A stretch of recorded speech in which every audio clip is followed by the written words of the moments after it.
My mother-in-law controlled every decision until I took back my own life. Cold open.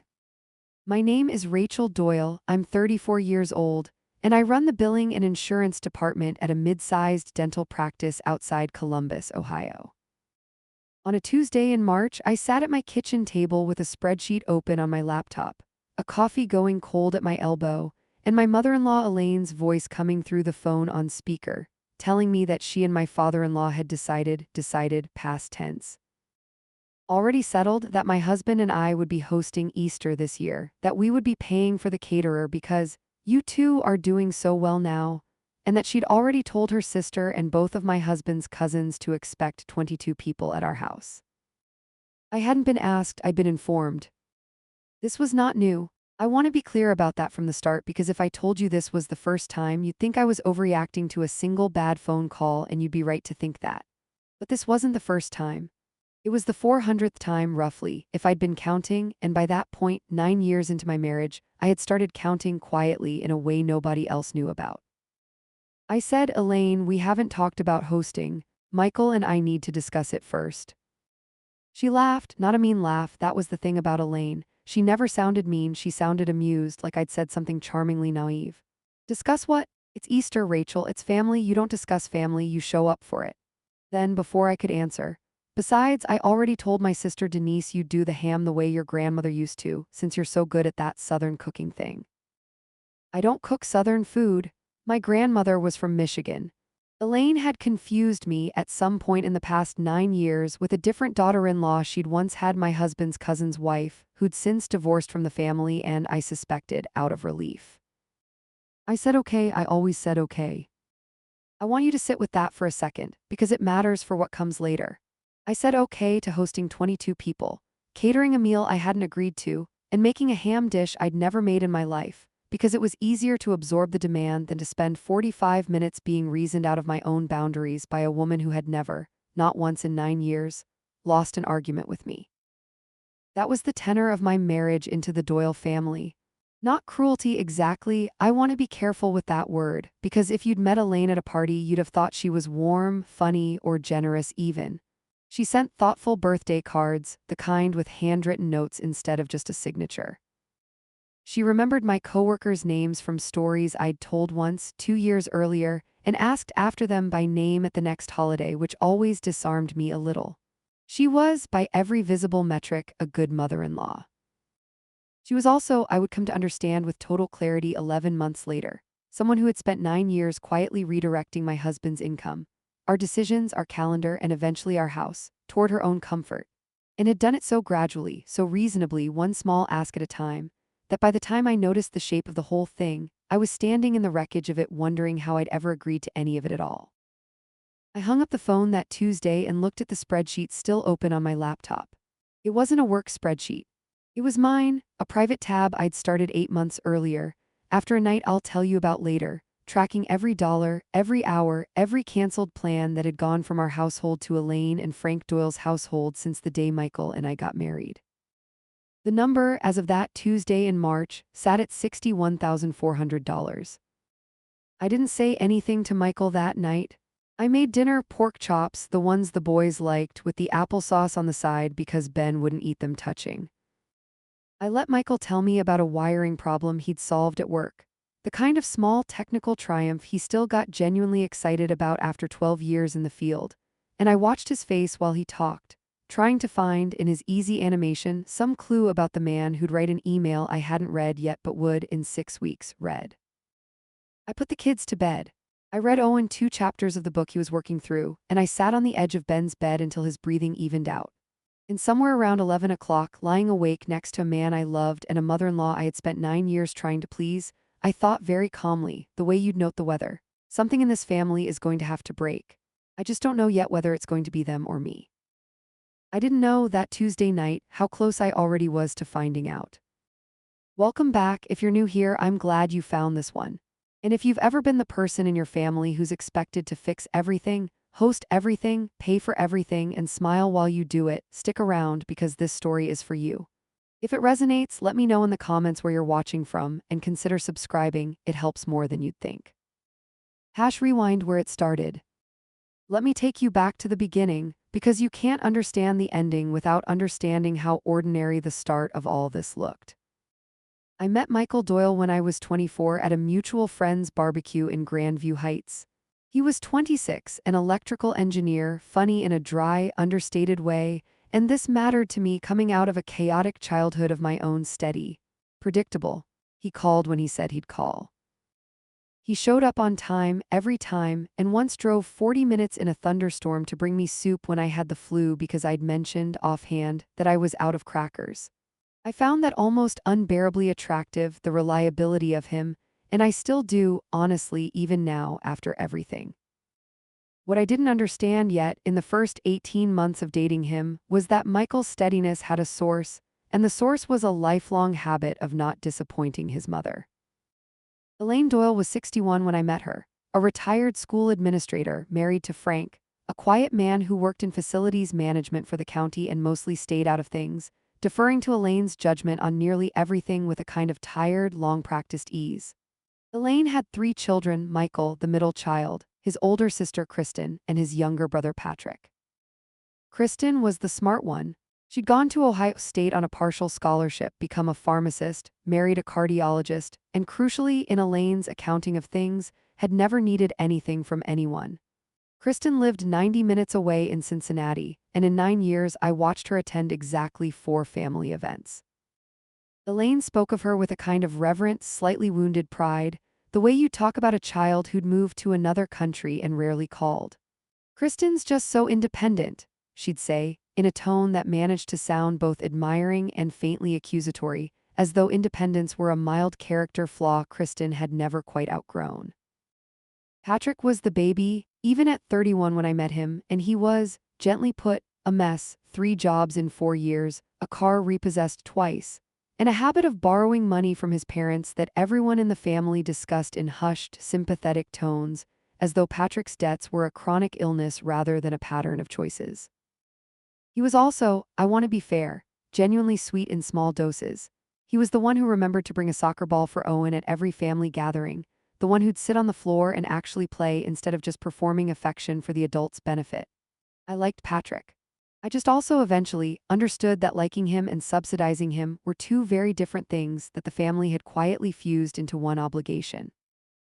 And Michael was the reliable one, the one who showed up, the one who fixed the garage door when Frank's back went out, the one who at 19 had used his own summer job savings, $2,200, he told me once, almost proudly, to cover a car repair for Elaine when Frank was between jobs.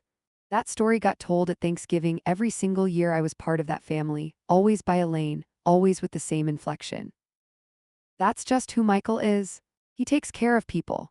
I noticed over the years that the story never once mentioned whether 19-year-old Michael had wanted to give up his entire summer's earnings or whether he'd simply understood, even then, that refusing wasn't really on the table. I want to give you 3 specific memories from those early years, because they tell you everything about the dynamic I was walking into before I ever said a single vow. The first, Christmas, my second year dating Michael before we were engaged. Elaine handed out presents to everyone: nice ones, thoughtful ones, a leather planner for Kristen, a set of golf clubs for Frank's brother. When she got to Michael, she handed him an envelope and said in front of the whole room, "This is for the roof, honey, since you're the only one I trust to actually get it done right and get us a good price on the guy." Inside was not a check to Michael. It was a printed quote from a roofing contractor and an expectation, spoken aloud to 12 people, that Michael would be managing his parents' roof replacement as a Christmas gift to them. Everyone laughed warmly. Michael laughed too and said, "Sure, Ma," and that was that. Nobody registered it as odd. I remember sitting there thinking, that's not really a gift, that's a job assignment, and then thinking, I must be missing something because nobody else seems bothered. The second, about a year later, Patrick's car got repossessed for the second time, right before Easter. Elaine called an emergency family meeting. The actual phrase she used was family meeting, over Sunday dinner, and proposed that everyone who's able contribute toward a used car for Patrick, so he can get to his job and finally get back on his feet. Kristen notably was not at that dinner. She'd sent her regrets, as she often did. Michael and I, 3 months engaged, contributed $1,800. Frank and Elaine covered the rest. I asked Michael afterward gently whether we could really afford it. We were saving for a wedding, and he said, "It's family, Ratch, you don't put a price on family." I remember thinking that sentence sounded lovely and meant nothing, the way a lot of the sentences in that family sounded lovely and meant nothing, right up until you tried to use them to answer a real question, like how much is too much, and found there was no answer behind the words at all. The third, and this is the one I still think about most, because it's the smallest and the most telling. A few months before the wedding, I mentioned to Elaine in passing over coffee that I was nervous about my own mother's declining health. My mom had just been diagnosed with early-stage arthritis that was going to limit her mobility over time, and that I wanted to make sure we visited her more, not less, once Michael and I were married. Elaine had patted my hand and said warmly, "Of course, honey, family is family." And then, not 30 seconds later, pivoted seamlessly into a conversation about how she and Frank were hoping Michael and I would move just a little closer to them once we found a house, so that Michael could keep an eye on things as Frank got older. She never once asked a follow-up question about my mother's diagnosis. It wasn't unkindness, exactly. It was simply that her own family's needs occupied the entire emotional bandwidth of every conversation, and mine, when they came up at all, were acknowledged and then quietly filed away. I married Michael 18 months later, in a backyard wedding that Elaine helped plan so extensively that at one point I found myself apologizing to my own mother for not being able to choose the flowers. Elaine had a florist she trusted from Frank's cousin's wedding and had already put down a deposit, just to hold the date, in case you wanted her, before I'd even seen a single sample arrangement. I didn't know, walking down that aisle, that I was marrying not just a man but an entire economy, one where love was measured in usefulness, where the reliable one was reliable precisely because refusing had never once been modeled to him as an option, and where I, as the new wife of the reliable one, had just been quietly enrolled in the family's labor pool without ever being asked whether I wanted the job. Hash the escalation arc. Hash year 1, the foundation. We got married in June. By September, Elaine was calling Michael twice a week, sometimes more, and increasingly the calls were coming to me directly because, as she put it once, warmly, "You're so organized, Rachel, you're better at this stuff than Michael." The first real financial ask came in October, 4 months into our marriage. Frank's hip surgery had a copay gap, $3,100, Elaine told us. That insurance just won't cover, isn't that criminal? And she asked, over dinner at their house, whether we could help bridge it until Frank's disability kicks in properly. I remember the exact phrase she used, because I wrote it down that night in a notebook I kept in those days before I switched to the spreadsheet. "We wouldn't ask if it wasn't real, honey. You know we're not the kind of people who ask for things." That sentence did a lot of work. It preemptively closed off the only reasonable follow-up question: is this real? Is this necessary? By framing the asking itself as evidence of legitimate need, since people like us supposedly never asked unless it was dire. I didn't have language for that mechanism yet. I just felt in my body a small tightening, a sense that I'd been maneuvered somewhere I hadn't chosen to go, without being able to say exactly how. We gave them $3,100. I told myself, it's a bridge loan, it's temporary, it's family, this is what people do. I did not ask when it would be repaid. Nobody ever brought it up again. I remember months later noticing a new recliner in their living room and asking Michael lightly whether Frank's disability had come through after all. Michael said he thought so, though he wasn't sure, and neither of us pursued it further. That not pursuing, I'd realize much later, was its own kind of pattern, a habit of letting inconvenient math simply go unexamined.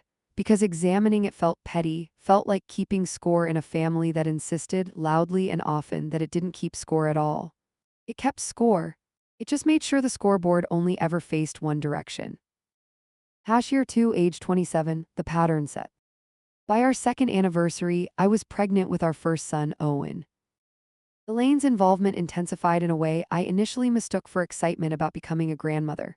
She showed up to 2 of my 3 trimester appointments, uninvited but insistent, sitting in the waiting room just in case I wanted company. And it took me months to understand that showing up uninvited to my medical appointments was itself a way of establishing that my body, my pregnancy, was a family project rather than a private one. She had opinions about the nursery colors, about whether I should do a natural birth, about the name. She lobbied, gently but relentlessly, for Francis after Frank for 3 straight months, until I finally told her as kindly as I could manage that we'd chosen Owen. She was quiet on the phone for a long moment and then said, "Well, it's your baby," in a tone that made clear she considered this a technicality rather than a fact. The financial ask that year was smaller in a single instance but larger in pattern. Elaine began what she called helping with groceries for Patrick, who was between jobs again, funneling $200 to $300 a month through Michael's Venmo with a note like, "For Patty, you know how he is, just don't make it a whole thing."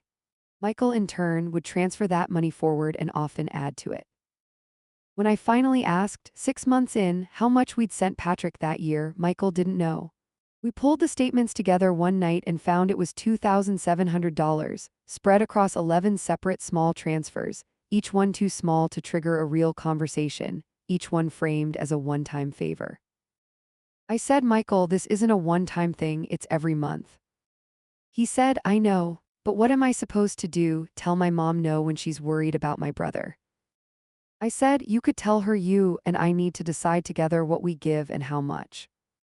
He looked at me like I'd suggested something faintly hostile. "It's not that deep, Ratch, it's family." "It's not that deep, I'd learn." It was the sentence Michael used any time I tried to name a pattern instead of a single incident. He could examine any one transaction and find it reasonable. He could not, or would not, step back and look at the shape they made together. I didn't push that year. Owen was born in August, 7 pounds 2 ounces, and for a while, exhaustion did what boundaries should have done. It simply left no room for Elaine's requests to land anywhere but the very bottom of my attention. A warmth beat, the nursery. I want to pause the escalation here because if I only tell you the hard parts, you'll get the wrong picture of these years, and of Michael, especially, who I want to be fair to. The week before Owen was born, Michael spent 4 nights in a row in the garage, building a rocking chair from a kit he'd found online. Because I'd mentioned once, in passing, months earlier that I loved the one in a magazine and thought it was too expensive. He sanded it by hand until 2 in the morning on a work night, cursing quietly at a stripped screw at one point, refusing my offer to just buy one from the store instead. It wasn't a family project, an obligation, a story to be repeated at Thanksgiving. It was just for me and for our son, and I rocked Owen to sleep in that chair for the next 3 years, and it is, honestly, one of the best things anyone has ever made for me. When his mother asked at the next holiday whether he'd finally gotten around to helping Frank regrout the bathroom tile like he'd promised, Michael said easily, "Not yet, Ma, been a little busy with the baby." And let it go a small, quiet no, so small he probably didn't even register it as one, but I noticed, and filed it away as evidence that some version of a boundary lived in him somewhere even then. I tell you this because it matters.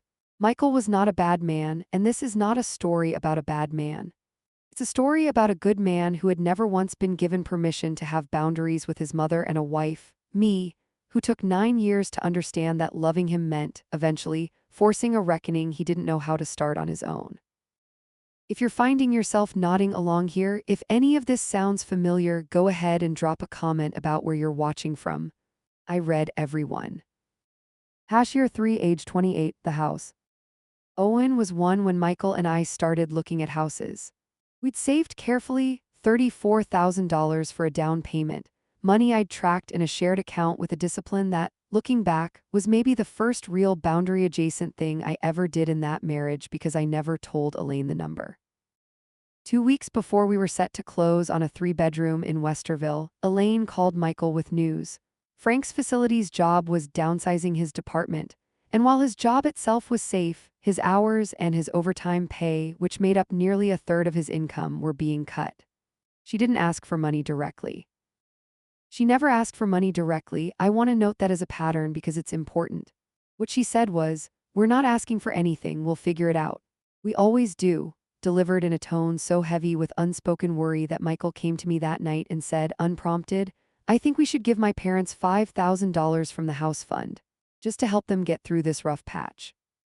I said, "Michael, that's our down payment, that's 15% of it."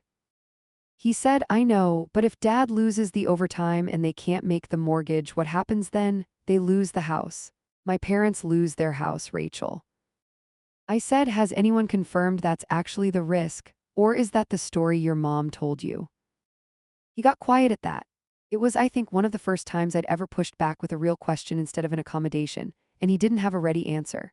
We ended up giving them $3,000 instead of $5,000. A compromise I framed to myself as a win, though looking back, I understand now that a compromise between give away money we need and give away slightly less money we need isn't really a boundary. It's just a smaller violation of one. We closed on the house 4 months later than planned, with a smaller down payment and a higher monthly mortgage as a result, and a story, retold at the next Thanksgiving, about how Michael and Rachel really came through for us during a scary time. A story that made no mention of the house closing that had been delayed to make it possible. I sat at that Thanksgiving table, listening to Elaine tell it to Frank's brother, watching everyone nod approvingly at Michael, and felt something small and specific curdle in my chest. Not quite anger yet, more like the first faint recognition that a story was being told about my family's sacrifice that conveniently erased the sacrifice's cost. Year 4, age 29, naming it and backing down. This was the year I first said the word pattern out loud, and the year I first learned what happened when I did. Our second son, Ben, was 6 months old.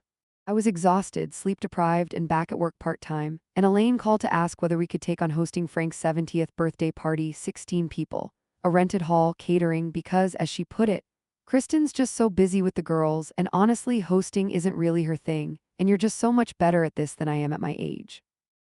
I did the math before I answered. Renting the hall alone was $600. Catering for 16 would run close to $900. I said carefully, Elaine, I love Frank and I want to celebrate him, but with a 6-month-old and going back to work, I can't take on planning and paying for a party right now. Could we do something smaller here at our house, potluck style? There was a pause on the phone, a specific kind of pause I'd come to recognize over the years, a pause that meant that was not the correct answer. She said, "Oh, okay, of course, I just thought, well, never mind, I'll figure something out. I don't want to be a burden." I don't want to be a burden was, I came to understand, not reassurance. It was a closing argument. It told me without a single accusatory word that I had just made myself a burden by declining to volunteer, and that whatever discomfort followed was now, somehow, mine to manage. Michael called me 20 minutes later, having apparently received his own call from Elaine in the interim. "Hey, so is everything okay?" Mom sounded really upset. I explained what I'd said. He was quiet for a second, then said, "I mean, I get it, but it's Dad's 70th. That's kind of a big one. Could we maybe just do a scaled-down version? I don't want him to feel like nobody cared enough to do something nice." I heard, underneath that sentence, the real message. My mother has successfully made this my problem to solve, and now it is also your problem to solve because I cannot be the one who tells her no. We hosted a scaled-down version. It cost $650 anyway, most of it from us, and I remember standing in my own kitchen at 11 at night, plating deviled eggs for a party I had explicitly said I couldn't afford to throw, thinking I said no, and it turned into a smaller yes. That's the machinery of it. It isn't a door that closes. It's a door that gets talked back open, one guilt-soft sentence at a time, until you're standing in your kitchen at midnight doing the thing you said you couldn't do. That was the first time I named the mechanism to myself in exactly those terms. I didn't have the courage yet to name it to Michael. That would take 5 more years. Year 5, age 30, the business loan. This is the chapter where the numbers stop being small. Patrick, now 34 and on his 4th attempt at finally getting serious, decided to open a lawn care and landscaping business. He needed startup capital, $18,000 for a truck, equipment, and insurance. Elaine called a second family meeting, this one over Easter dinner, and laid out a proposal. She and Frank would put in $6,000 from their retirement savings, a figure she delivered with visible pain hand pressed to her chest. "I never thought I'd touch that account," she said, and she was hoping the kids who are doing well could split the remaining $12,000. Kristen, present that year for once, said flatly, "I'm not investing in Patrick's 4th business, Mom. I love him, but no." I remember the silence after that. I remember thinking with something close to awe, she just said no at the table in front of everyone and the sky did not fall. Kristen finished her wine and asked someone to pass the rolls. Elaine's jaw tightened visibly, but she said nothing further to Kristen that whole evening, a restraint I found telling, since restraint was not a resource Elaine seemed to have available for me. Elaine did not fight her on it. Elaine turned to Michael and me instead, not immediately, not obviously, but within the same hour in a quieter moment in the kitchen while I was rinsing dishes. She said, "I understand why Kristen feels that way. She's always kept a bit of distance, hasn't she? But you two have always been different. You two show up. Then, softer, Frank's health isn't what it used to be, Rachel. I worry what happens to Patrick if something happens to us and he's got nothing to fall back on. I want you to notice what happened in that sentence. A request for $12,000 toward a lawn care business had, in the space of 2 sentences, become a conversation about Frank's mortality and Patrick's abandonment. That's the machinery of it again. The ask was never really about the truck or the equipment. It was about which of Michael's siblings would prove, through money, that they loved their parents enough. We gave $8,000. Not the full $12,000. Michael pushed back on that much, at least, telling his mother we couldn't cover the whole gap ourselves. But $8,000, most of it pulled from an emergency fund I'd spent 3 years building after Ben was born, specifically so that we would never be one bad month away from crisis. The lawn care business folded 11 months later. Nobody ever mentioned the $8,000 again. Patrick got a job at a landscaping company as an employee instead of an owner, which, I noted privately, was probably what should have happened in the first place, at a fraction of the cost.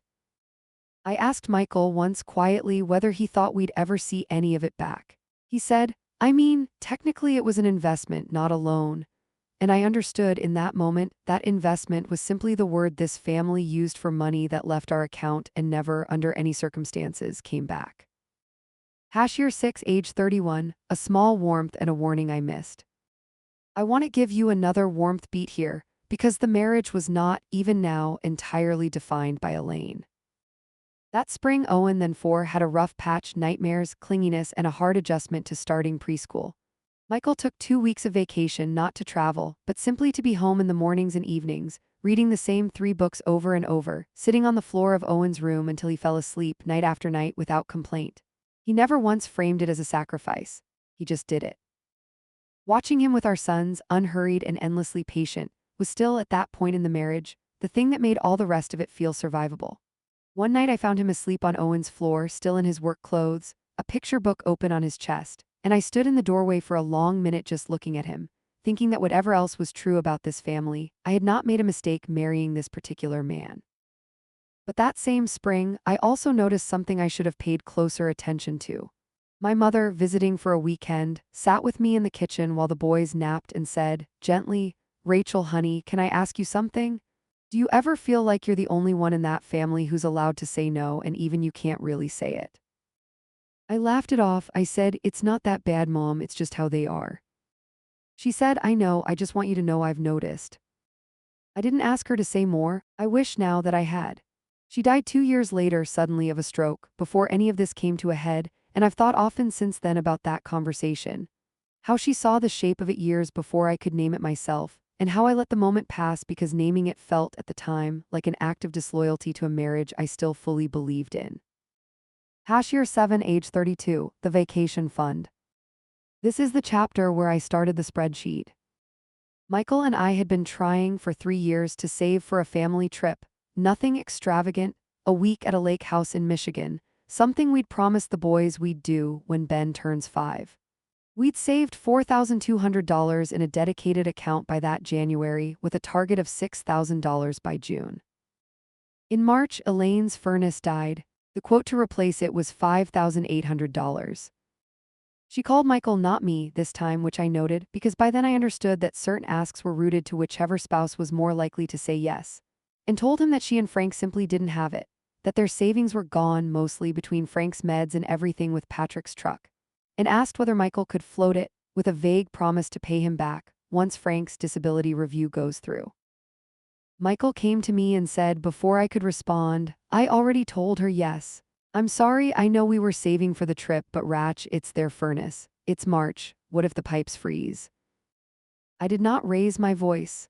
I want to be clear about that because it matters for the shape of this whole story. I have never once in this marriage raised my voice at Michael about his family.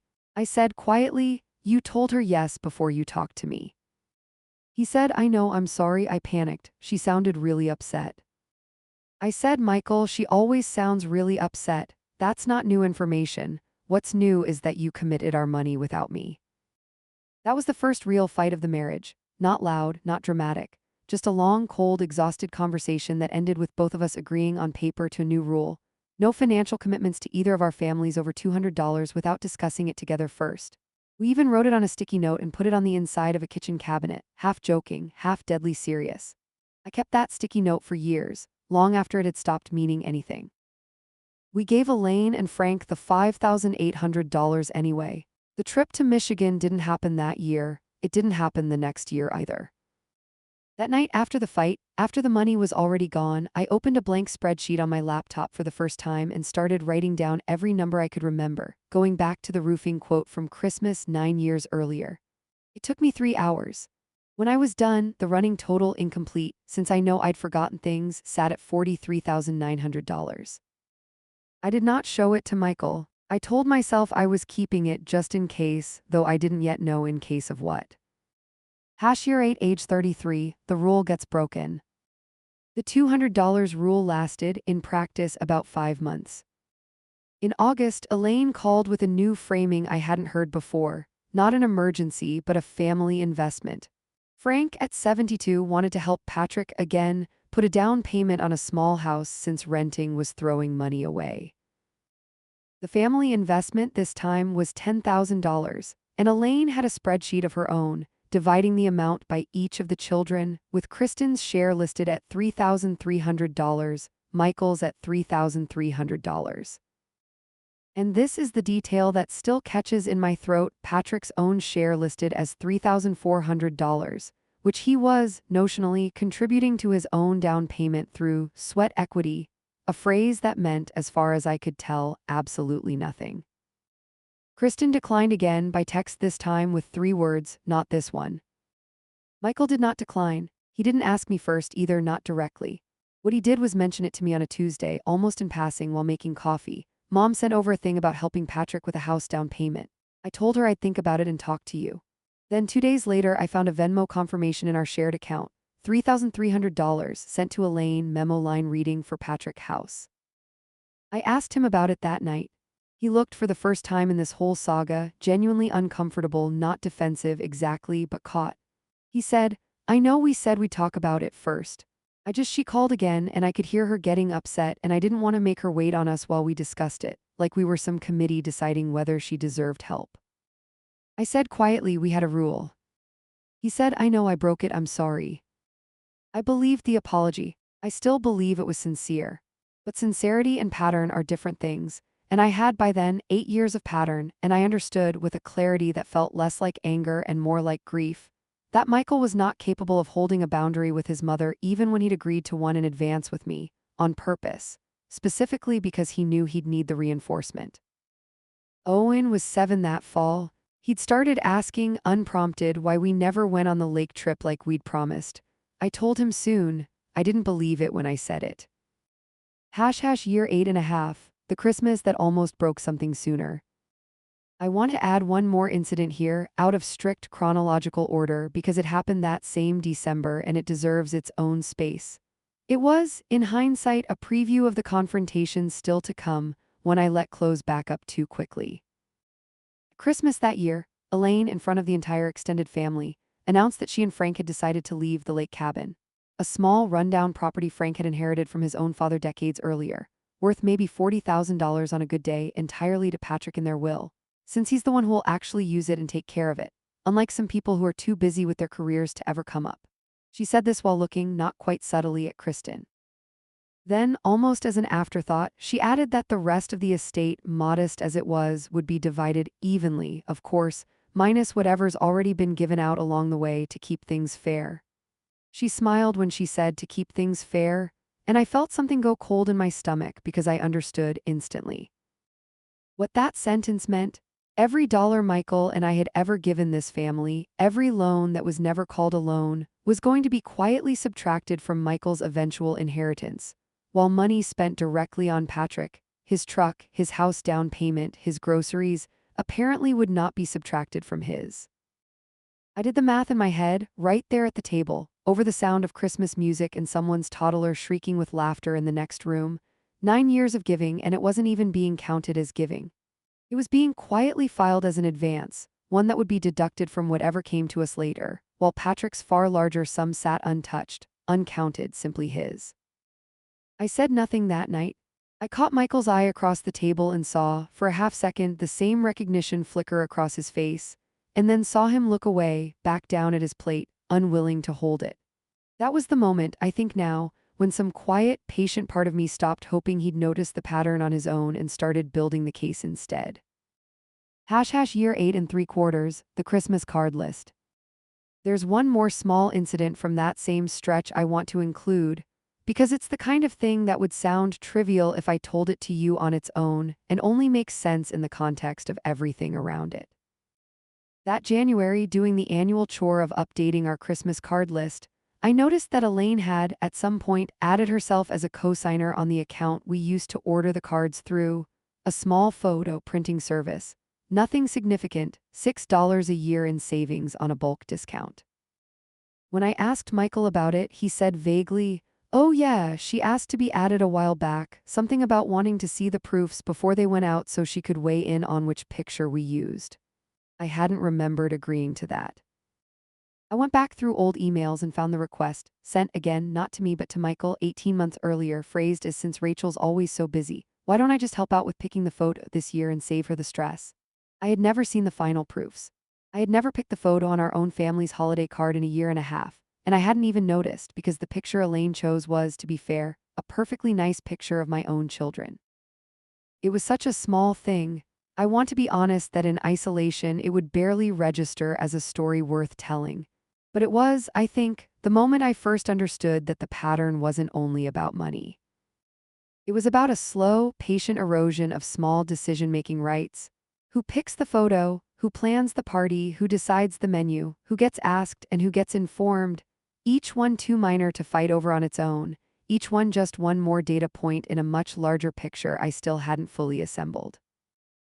Year 9, age 34, the year everything sped up. This was the year of the Easter phone call I opened with. It was also the year everything else happened. The year the pattern stopped being a slow drip and became, within about 4 months, a flood. In January, Elaine and Frank announced they were downsizing, selling their house of 31 years and moving into a smaller condo, and asked whether Michael could handle just the moving logistics, which turned out to mean 11 full Saturdays across 2 months. Packing, driving a rental truck, coordinating an estate sale for items nobody wanted, and personally covering $1,100 in moving supplies and truck rental that was never mentioned again, let alone reimbursed. I remember Owen asking on the 9th of those Saturdays why Daddy was always at Grandma's house now, and not having a good answer for him. In February, in the middle of that move, Frank mentioned almost offhand at dinner that the condo's HOA required a $4,500 move-in assessment fee that they hadn't budgeted for, on top of everything else. Isn't that just typical? Michael sent it within the week from our joint account without a family meeting, without a full conversation with me, just a quiet, "I already sent it, I'll tell you the number later," delivered like a man bracing for weather. The number was $4,500.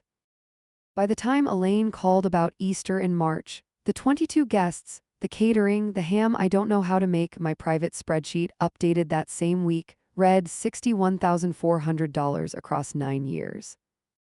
I sat with that number for a long time that Tuesday night. I did the other math too, the math nobody in the Doyle family ever seemed to do out loud. In the same 9 years, our sons had been on exactly 0 flights. We had never taken the lake house trip before. We had refinanced our mortgage twice, once specifically to free up cash after the down payment shortfall in year 3. I had turned down a work conference in Chicago, fully paid by my employer, an actual career opportunity, one that would have looked very good on a resume for the department head position that opened up 18 months later. A position I didn't apply for because I told myself I wasn't ready, the same spring as the furnace, because Michael and I had agreed we couldn't take on the extra childcare costs that week, not mentioning to each other, apparently, that we just sent $5,800 to Frank's HVAC contractor. I thought about the word Elaine used constantly, warmly and generously. Family. You don't put a price on family. Family takes care of family. And I thought, with a coldness that surprised me, she has put a price on it. She's put a price on it 9 years running. The price is $61,400, and it's always been paid out of our column and into hers.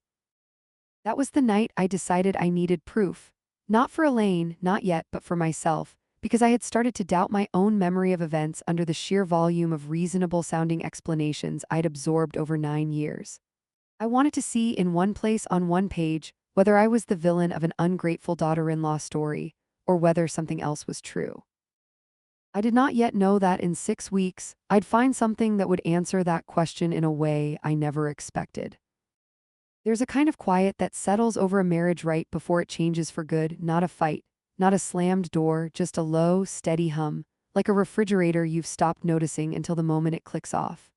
I didn't know it yet, sitting at that kitchen table with my spreadsheet and my cold coffee, but that hum in my house had already started to go quiet. Hash and interlude, what the spreadsheet actually looked like. I want to take a small detour here because people have asked me in other stories I've told what a document like this actually looks like, and I think it matters for understanding just how deliberately unemotional I forced myself to make it. 4 columns, date, description, amount, running total, no adjectives, no unfair, no manipulative, just October year 1, Frank's hip surgery cop, $3,100. Year 3, closing month, house down payment shortfall, given to E&F for overtime loss, $3,000, running total updated. Year 5, Easter, Patrick's landscaping business agreed to $8,000 of $12,000 requested, $8,000. 9 years of entries, 61 of them by the time I finished, and I remember sitting at my kitchen table on the 9th night of that 11-day stretch, looking at the finished document and feeling something strange. Not vindication exactly, but a kind of grim relief. The relief of finally being able to see the shape of a thing I'd spent 9 years experiencing only one blurry piece at a time. On paper, stripped of every reasonable-sounding sentence that had accompanied each individual ask, the pattern was unmistakable. It didn't need me to interpret it. It only needed someone to finally write it down. We're a little past the midpoint here. If this story is landing for you, a like or a comment genuinely helps this reach more people who need to hear it. I'll be right back with the rest. Hash the discovery. It happened on a Thursday in April, 3 weeks after the Easter call, and it happened by accident, the way these things usually do. Michael had left his laptop open on the kitchen counter, logged into his email, while he ran out to grab the boys from soccer practice. I wasn't looking for anything. I want to be honest about that because I've turned this moment over in my mind 100 times since, and I need you to understand I wasn't snooping. I was closing tabs, the way you do on a shared family computer, clearing out old browser windows before I sat down to pay bills, and I saw a subject line I didn't understand. Ray, house fund, keep between us for now. I want to tell you that I hesitated. I did for about 4 seconds, then I opened it. It was a thread going back 11 weeks between Michael and Elaine that I had never seen.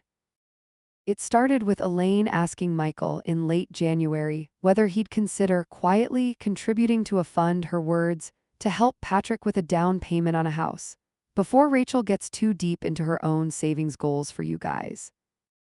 Since I know she's been wanting that trip, she specifically suggested funneling it through a separate small account Michael apparently already had, one I didn't know existed, so that it wouldn't show up as a big withdrawal on the joint statements you two look at together. Michael's reply 3 days later, okay, I can do $2,500 from the side account without Ratch noticing right away. Let's keep it there for now, I'll explain eventually, I just don't want a whole thing before Easter.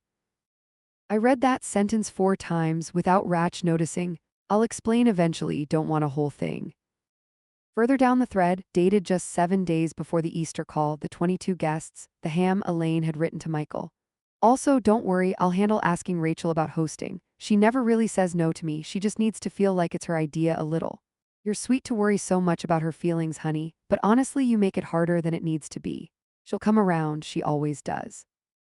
There was one more message further down that I almost missed, sandwiched between logistics about the moving truck. Elaine, writing almost casually, said, by the way, don't mention the wool thing to Rachel yet either, I don't want her getting the wrong idea about the cabin before Christmas. She can be sensitive about money stuff. I sat with that sentence for a long moment. Sensitive about money stuff. 9 years of silently absorbing every ask, and the story being told about me in private was that I was the one who needed managing around money, not the family that had, by my own count, quietly extracted more than $60,000 from us without ever once producing a repayment plan. I sat down on the kitchen floor. I don't fully know why my legs simply stopped being interested in holding me up. I want to describe what I felt in that moment as precisely as I can because I think it's the part of this story people relate to most, and I don't want to dress it up as something more dramatic than it was. I did not scream. I did not cry, not right away. What I felt mostly was a strange, still clarity, the feeling of a long blurred photograph suddenly snapping into focus. 9 years of she just needs help. She's not the kind of person who asks unless it's real, reframed in 4 sentences as she knows exactly what she's doing, and she has said so in writing to my husband, who has been helping her do it. The betrayal wasn't really the money, though the money was real and it hurt. The betrayal was the sentence. She never really says no to me, she just needs to feel like it's her idea. 9 years, and my mother-in-law had correctly, cynically, and accurately diagnosed exactly how to move me, and had discussed that diagnosis with my husband, in writing, as a shared strategic asset, rather than ever once discussing it with me as a person whose actual feelings might matter. I closed the laptop. I did not confront Michael when he walked in 20 minutes later with the boys, sweaty and laughing from soccer, Ben proudly recounting a goal he'd scored in the scrimmage. I made dinner. I helped with homework. I put the boys to bed and read Ben the same book 3 times because he asked, and some part of me needed the ordinary weight of that routine to keep from coming apart. I did not sleep that night. I lay next to Michael, listening to him breathe, and I thought, with a coldness I still find a little frightening in retrospect, I am not going to yell about this. Yelling is what they do. Yelling is what gets managed, soothed, absorbed, and forgotten. I am going to find out exactly how deep this goes, and then I am going to be the only calm person in the room when it comes out. How's the decision? I gave myself 11 days before I said anything to anyone. I want to walk you through those 11 days honestly because this was, without question, the hardest part of the entire 9 years. Harder than any single betrayal because it was the part where I had to decide who I was going to be on the other side of it. The first person I told was not Michael. It was my best friend from college, Priya, who I met for coffee on a Saturday morning while Michael took the boys to a birthday party. I told her everything, the email thread, the 9 years, the spreadsheet, the $61,400, the will, the sentence about the cabin. I watched her face change as I talked, from casual interest to something much stiller and more focused, and when I finished, she said, "Rachel, you know this isn't a normal amount of family involvement, right? I need you to hear that from someone outside it because I don't think you can hear it from inside it anymore." I said, "I don't know what to do with that email. Part of me wants to burn the whole thing down tomorrow." She said, "And the other part?" I said, "The other part is terrified that if I stop being the one who says yes, I stop being anyone to that family at all. 9 years, Priya. What if the only reason any of them actually like me is that I'm useful?" That was the fear underneath the fear, the real one, the one I hadn't said out loud to anyone, not even myself until that morning in the coffee shop. It wasn't really about the money.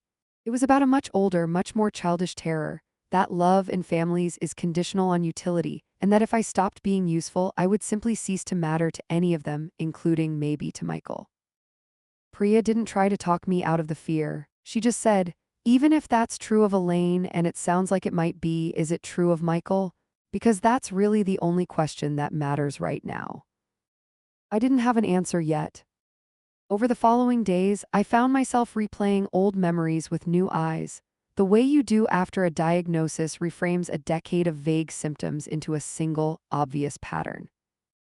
I remembered Michael's face at that Christmas dinner, the flicker of recognition when Elaine announced the cabin was going to Patrick, and the way he'd looked back down at his plate instead of saying anything. I remembered I already told her yes, delivered like an apology after the fact instead of a conversation beforehand. I remembered with a kind of nauseated clarity a moment 4 years earlier when I'd asked him, half joking, "Do you think your mom actually likes me, or does she just like what I do for the family?" And he'd laughed and said, "Of course she likes you, don't be weird." And I had let the question drop because I hadn't yet had a piece of evidence concrete enough to make it worth pursuing. The second person I told was a therapist, Dr. Marguerite Wusu, whom I'd seen twice before, years earlier after Ben's difficult birth and hadn't seen since. I called her office on Monday and got in that Thursday. I brought printouts, the spreadsheet, and the email thread. She read them in near silence, which unnerved me more than any reaction would have. Finally, she said, Rachel, I want to name something and I want you to sit with it rather than argue with it right away. What you're describing is a family system with a very clear, very consistent role for you, the reliable resource. Not a full person with her own limits, a resource to be managed, soothed when necessary, and drawn on when useful. The email you found isn't an aberration from the pattern. It's the pattern, just written down for once instead of performed. I said, but Michael loves me. This isn't, he's not like his mother. She said, I believe that he loves you. I also think you can love someone and still, for years, choose the path of least resistance with them, especially if the alternative feels to you like risking your entire family of origin. That's not an excuse for what he did. It's an explanation, and there's a difference. The question in front of you isn't whether Michael loves you, it's whether he's capable of choosing you out loud in front of his mother when it costs him something. You don't know that yet. Nobody can know that for you. You're going to have to find out. I said quietly, what if he can't? She said, then you'll know something true about your marriage that you don't currently know, and you'll get to decide what to do with that truth. But Rachel, I want to say this plainly because I think you need to hear it stated as fact, not as opinion. You are allowed to want to matter to people for reasons other than what you provide them. That's not a radical thing to want. It's the most basic thing there is. I cried finally in that office for the first time since finding the email. Not loud crying. Just quiet, steady tears, the kind that feel less like breaking and more like a dam finally letting a manageable amount of water through instead of holding all of it back at once. Dr. Wusu let the silence sit for a while before she spoke again. I want to give you something concrete to think about before our next session, she said. You've spent 9 years being what this family needs you to be. I'm not asking you to figure out today exactly what boundary you want to set or exactly what you want to say to Elaine. I'm asking you to spend the next week noticing, just noticing, no action required, every single time you feel the specific tightness in your chest that comes right before you say yes to something you don't actually want to do. Don't change anything yet. Just notice it. You'd be amazed how much clarity comes just from naming the moment as it happens, instead of realizing 3 weeks later what you agreed to. I did that. It was, in its own quiet way, one of the more disorienting weeks of my life.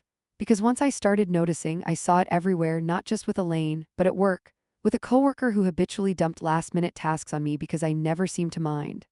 With my own sister even, who'd call needing something and somehow always catch me at a moment when saying no felt harder than saying yes. I began to understand that the pattern with Elaine wasn't an isolated infection. It was a symptom of something I'd built into myself long before I ever met the Doyle family, a reflex sanded smooth by years of practice that treated other people's disappointment as a 5-alarm emergency and my own limits as a negotiable inconvenience. The third conversation was with my mother, except, of course, my mother had passed 2 years earlier and there was no conversation to have. And I want to be honest that this absence sat heavily on me during those 11 days in a way I hadn't expected.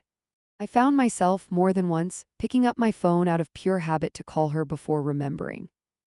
What I did instead on the 7th night was drive out to the cemetery after the boys were asleep and Michael assumed I'd gone to the grocery store, and I sat on the grass in front of her headstone in the dark, telling her, out loud, everything I'd found.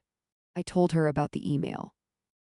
I told her about the sentence, she never really says no to me, she just needs to feel like it's her idea. And I told her I finally understood what she'd been trying to gently point toward years earlier in my kitchen, when she'd asked whether I felt like the only one allowed to say no. You saw it before I did, Mom, I said, to a slab of granite in the dark, feeling only slightly foolish. I wish I'd asked you what you meant, I think I know now anyway. I stayed there for almost an hour. I don't know that I got any answers I hadn't already found on my own, but I left feeling steadier, like something had been witnessed that needed witnessing, even if the witness was only a headstone and the quiet. I spent those 11 days finishing the spreadsheet properly, going back through 9 years of bank statements, Venmo records, and my own memory, cross-referencing everything I could, building not a vague sense of grievance but an actual, defensible document, dates, amounts, running totals, and brief notes on context. I printed it. I put it in a plain black binder along with a printed copy of the email thread. I did not do this to punish anyone. I did it because I understood with total clarity by day 9 that if I confronted this family with feelings alone, feelings would be reframed, softened, and reinterpreted the way they always had been. But numbers, dated and totaled in black and white, don't have a tone of voice. Nobody could tell me I was being dramatic about a spreadsheet. On the ninth night, I finally told Priya the plan I'd built, more or less fully formed by then, and she said one thing that stuck with me for the rest of it. Whatever happens Saturday, Rachel, whatever Elaine says, however Michael reacts, you already know the truth now. That doesn't go away no matter how the room responds to it. You're not looking for them to validate what you found. You already have it. You're just deciding whether to say it out loud. That reframing did something important for me.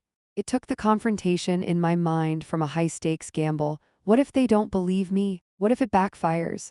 What if it makes things worse? Into something much steadier, an act of simple, factual disclosure whose outcome I did not need to control in order for it to be worth doing. On the 11th night, I finally sat Michael down at our kitchen table, the same table where I'd taken Elaine's Easter call 11 weeks earlier, and told him what I'd found. I watched him go pale, then defensive, then, to his credit, genuinely ashamed. He didn't try to claim the email meant something other than what it plainly said. He said, "I don't have an excuse. I panicked and I took the easy way, and the easy way was keeping things from you instead of standing up to her. I am so sorry, Rachel. I don't know how to fix 9 years in one conversation." I said, "You can't fix 9 years in one conversation. But you can decide right now whether you're willing to be in the room with me when I tell the truth to your family, or whether I'm going to have to do it alone."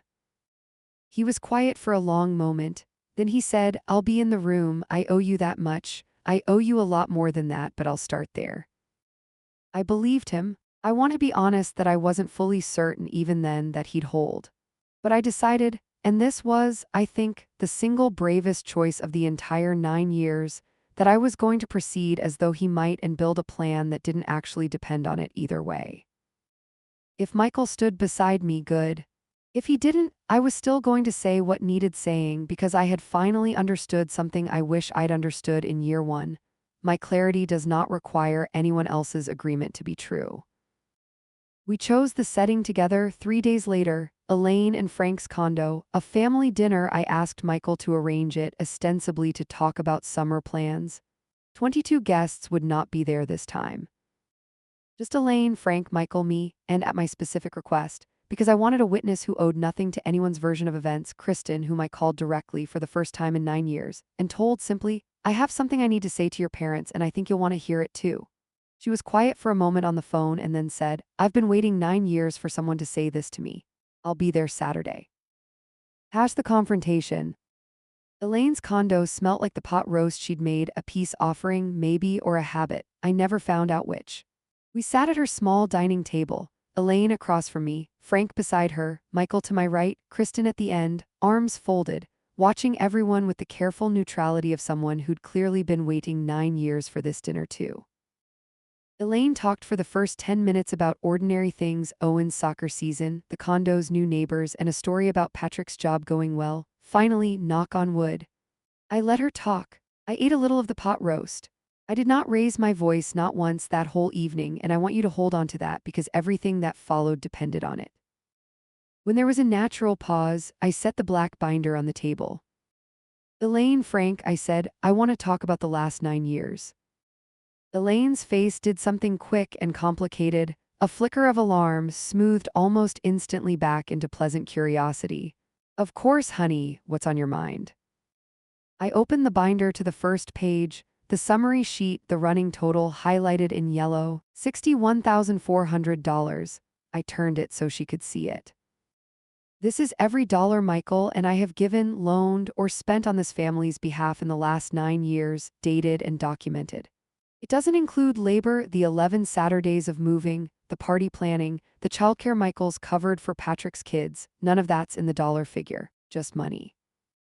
Frank went very still. Elaine's smile stayed on her face a beat too long, the way a smile does when the person wearing it is buying time. "Rachel, I don't understand why we've never once asked for a favor we didn't need." "I know that's the story," I said, calm, even. "I believed that story for 9 years. Then 3 weeks ago I read an email thread between you and Michael from this January." I turned to the second document in the binder, the printed emails. I didn't read them aloud in full. I'd decided that beforehand, because I didn't want this to become a performance of humiliation. I simply pointed to 2 lines and read them once quietly. "You wrote, quote, She never really says no to me, she just needs to feel like it's her idea. And later, I'll handle asking Rachel about hosting. And there's one more about the cabin and the will that I want to read too. You told Michael not to mention the will thing to me because I might get the wrong idea before Christmas. I closed the binder.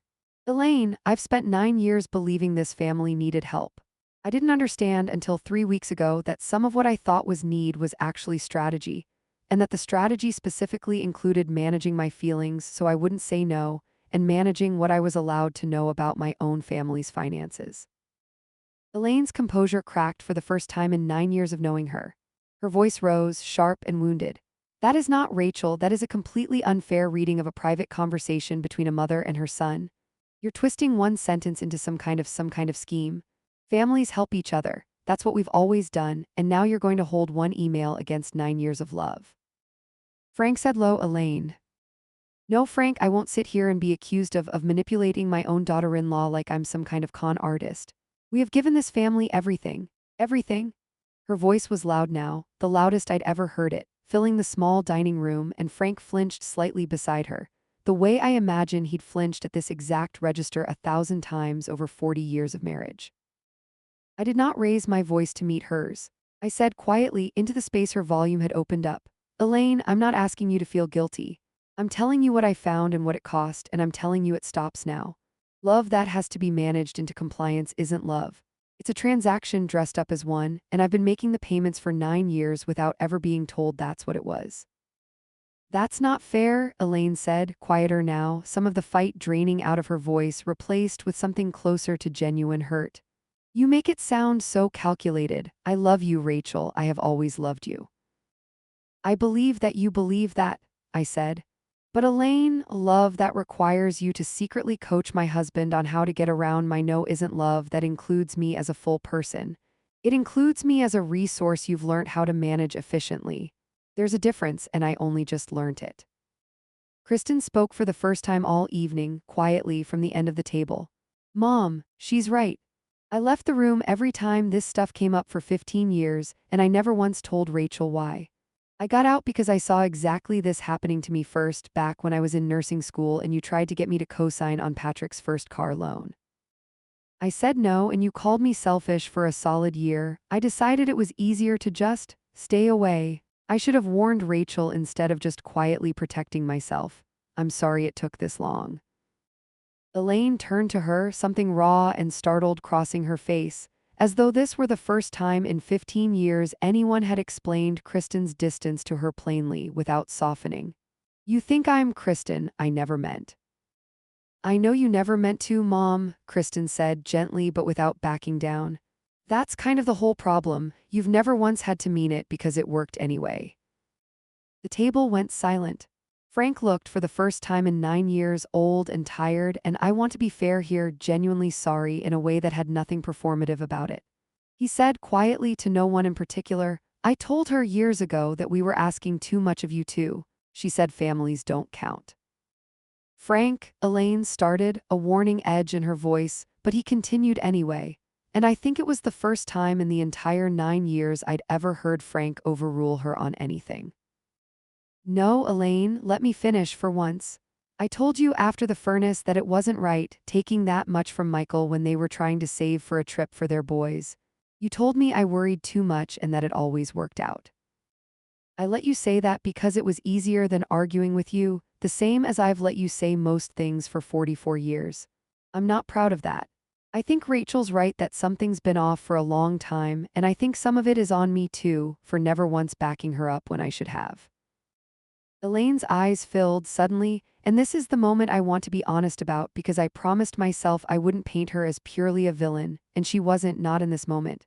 She looked, briefly, like a frightened woman rather than a scheming one. I'm 68 years old, Rachel. I don't have a pension that covers what I thought it would. I watched my own mother end up alone and broke at the end of her life because none of her children wanted the burden of her. I swore that would never be me. Maybe I went about it badly. Maybe I went about it very badly. But I did not do it because I don't love you. I did it because I am terrified every single day of ending up forgot. I let that sit for a moment because it was true and because I understood in that instant more about Elaine than I had in 9 years of holidays. It didn't erase what she'd done, but it explained the machinery underneath the machinery, and I think understanding that mattered for me, if for no one else. I hear that, Elaine, I said. I do. And I don't think being scared of being forgotten makes you a bad person. But being afraid of being forgotten doesn't give you the right to secretly strategize with my husband about how to move around my boundaries instead of just asking me honestly what we could actually give. You could have told me you were scared, I would have listened. I've buried my own mother, Elaine, I know something about that fear too. What you did instead was make sure I never got the chance to say no clearly because a clear no was inconvenient to you. I turned to Michael. This was the part I hadn't scripted because I genuinely didn't know what he'd say until he said it. He said, Mom, I have to say this in front of everyone because I think that's the only way it counts. I've spent my whole life being scared of your disappointment more than I was scared of hurting Rachel, and that's on me, not just you. I should have told you no 100 times over the years. I told Rachel yes to things I never should have committed us to, and I did it more than once without even talking to her first because it was easier than facing you. That stops now, not because Rachel's making me, because I finally understand what it's cost her to carry what I should have been carrying with her, and honestly, Mom, what it's cost our marriage too. There were years I barely noticed I was choosing you over her again and again in small enough pieces that it never felt like a choice at all. It was a choice. I'm done pretending it wasn't. Elaine cried quietly for real, and Frank put a hand over hers, and nobody moved to comfort her the way the family usually did, swiftly, automatically, smoothing over the discomfort before it could finish being felt. We let the silence sit. It was, I think, the first uncomfortable silence in the history of that family that nobody rushed to fix. Before we left, I said one more thing, the line I'd turned over in my head for 11 days until it was exactly, precisely true. I'm not leaving this family, Elaine, but I'm done being the reliable one at the expense of being an actual person to you. From now on, if you need something, you can ask me directly, honestly, and I'll tell you honestly whether we can do it. What I won't do anymore is get managed into a yes I never really gave. Nobody said anything for a long moment after that. Then Frank quietly said, That seems fair, and reached over to squeeze my hand once before letting go. Aftermath. I wish I could tell you that dinner fixed everything. It didn't, and I don't trust any version of this story that claims it did. Elaine did not call for 6 weeks after that dinner, the longest silence between us in 9 years. Those 6 weeks were strange ones in our house. Quieter in a way that felt both like relief and like grief at the same time, the particular grief of realizing how much of the ambient noise of your life had been generated by managing one relationship. Michael and I used some of that quiet to have the kind of long, unhurried conversations we hadn't had in years, not just about his mother, but about money in general, about what we actually wanted our life to look like, and about a savings goal that, for the first time in 9 years, belonged only to the four of us. When Elaine finally called, it was stiff and formal, an invitation to a small 4th of July gathering. If you're free, no pressure either way. I said we'd come, and we did, and it was fine, not warm, not the old easy warmth, but fine and civil, a relationship being rebuilt on smaller, more honest terms. She asked at one point that afternoon, almost shyly, whether the boys might want to come stay with her and Frank for a weekend sometime that summer. Just because I miss them, not for any particular reason. And I told her yes, we'd look at the calendar, and I noticed with something like cautious relief that this time it really was framed as a request, with an actual question mark at the end of it, waiting for my answer instead of assuming one. Patrick still calls Michael sometimes for money. The difference now is that Michael tells me before he answers, and together we decide, out loud, as partners, what if anything we're willing to give, and we say so directly without funneling anything through a side account or a strategy session with anyone's mother. Twice in the year since, we've said no outright. The first time felt like diffusing a bomb. Michael's hands were actually shaking when he hung up the phone, and I sat with him on the couch for 20 minutes afterward while he processed it, the way you'd sit with someone after any genuinely hard, genuinely new thing. The second time felt almost ordinary, which is, I think, the whole point. Patrick was upset both times. He got over it both times faster than either of us expected, and our relationship with him, oddly, has got warmer since, I think in part, because he no longer has to perform gratitude toward two different people simultaneously, and because he's had to build slowly, some financial footing of his own that doesn't depend on us. Kristen and I talk now occasionally in a way we never did before. She told me once, over coffee in Cincinnati, halfway between our two cities, I got out of the day-to-day of that family 15 years ago and just let myself be the distant one, the disappointment. And honestly, I think it saved me. I always wondered what it would take for someone to actually say it out loud at the table. I'm glad it was you. We've started a standing coffee date once a month, and I've come to genuinely like her not just as Michael's sister, but as her own person, funny and precise, and a little guarded in a way I understand better now than I would have 9 years ago. Elaine and I have never fully repaired. I want to be honest about that, because I think stories like this one too often promise a clean redemption that real families rarely deliver. She is warmer to my face now, more careful, more likely to ask than assume.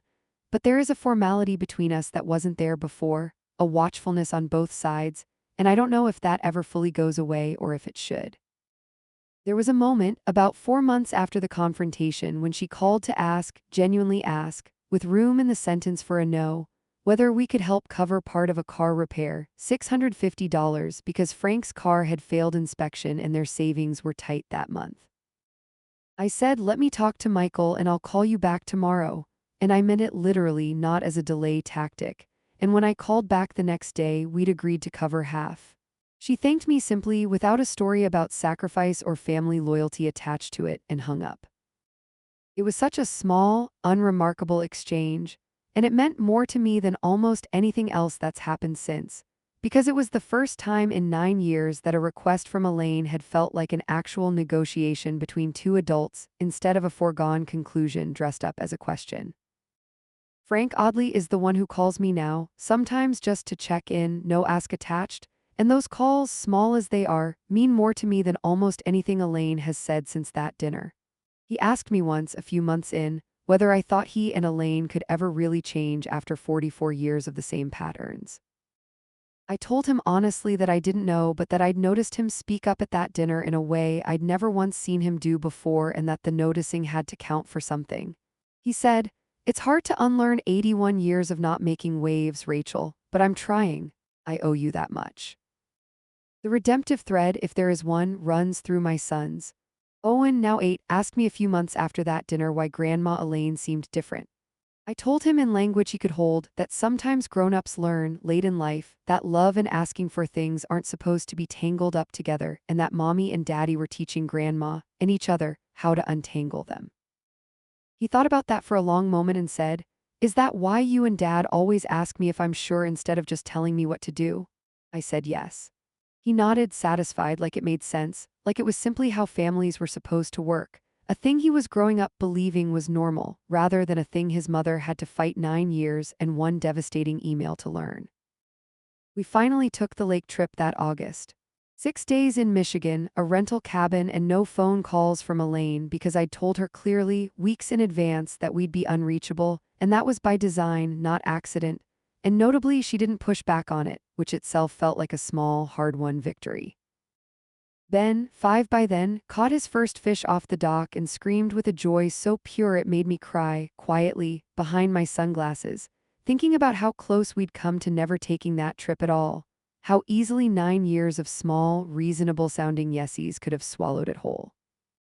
Michael sat next to me on the dock that evening, after the boys had finally worn themselves out and gone to bed, and said quietly, "I keep thinking about how long it took me to see any of this. I don't think I would have got there on my own, Rachel. I don't say that to let myself off the hook. I say it because I want you to know I understand what it cost you to be the one who finally did." I told him I appreciated hearing that and that hearing it mattered, but that what mattered more, going forward, was whether the pattern actually stayed changed once the shock of the confrontation wore off. Whether, a year from now or 5 years from now, he'd still be the man who told his mother no in the moment, not just the man who apologized well after the fact. He said he understood and that he expected me to keep him honest about it, and that this was, in its own strange way, one of the healthier conversations we'd had in 9 years of marriage. A note on money in the end. People sometimes ask me when I tell this story whether we ever got any of the $61,400 back. We didn't, and I want to be honest that for a while that bothered me more than I expected it to. I built the spreadsheet as a tool for clarity, not as an invoice, and yet some small, stubborn part of me had quietly hoped that laying the number out on the table would produce some gesture toward repayment, even a symbolic one, even just an acknowledgement in dollar terms of what had actually happened. It didn't, and eventually I made a kind of peace with that. Dr. Husu, in one of our later sessions, put it in a way that stuck with me. The money was never really the point, Rachel, even though it was real and it mattered. The point was whether you'd be seen, going forward, as someone whose limits counted. You got that, you didn't get the $61,000 back, and that's a genuine loss, but the two things aren't actually the same prize. I think she was right, though I won't pretend the money stopped mattering entirely. We still talk about it sometimes, Michael and I, usually when we're doing our own family budget and I catch myself doing the maths on what that money might have become if it had simply stayed invested for 9 years instead. A specific, quietly maddening number I've decided, deliberately, not to calculate precisely, because some maths is better left undone. What we did instead, about 8 months after the confrontation, was open a new account, just the four of us, boys included, a joint family fund with actual rules written into a shared document. No withdrawals over $500 without both Michael and I agreeing first. No exceptions for anyone outside our household of four, reviewed together every January. It's not a large account yet, but it is, for the first time in 9 years, entirely, unambiguously ours. We're a little over a year out from that dinner now. It hasn't been perfect. There have been 2 smaller tests since, a request for babysitting that turned into an ambush of extra obligations, and a comment from Elaine at Thanksgiving that edged toward her old script before she visibly caught herself and reframed it. But each time the recovery has been faster, the correction more automatic. The way a muscle gets stronger, the more honestly you use it. I don't know if Elaine will ever fully become a different person. I've made peace with the possibility that she won't, and what changed instead was simpler and, in its way, more durable. I stopped being willing to absorb the difference silently, and Michael stopped being willing to let me. I think about that email sometimes still. She never really says no to me. She just needs to feel like it's her idea, and what strikes me now isn't the sting of it, which has mostly faded, but how accurate it was and how long it took me to make it untrue. Love that has to be managed into compliance isn't love. It's a transaction dressed up as one. I learned that the hard way, over 9 years and $61,400 and one accidental email. And I don't know that I'd have learned it any faster if someone had simply told me the sentence outright back when I was 25 and picking out wedding flowers I didn't get to choose. Maybe that's the part I'd want you to take from this. If you take anything at all, you don't have to burn a family down to stop being its resource. You just have to become, calmly and undeniably, a person instead, one document, one honest sentence, one clear no at a time. If this story meant something to you, I'd genuinely love to hear about it. Tell me in the comments where your own version of this happened, if it did, and what it took for you to say your own quiet, calm no. Share this with anyone who needs to hear it today. And if you want more stories like this one, go ahead and subscribe. I've got a lot more of them to tell. Thank you for spending this time with me. I'll see you in the next one.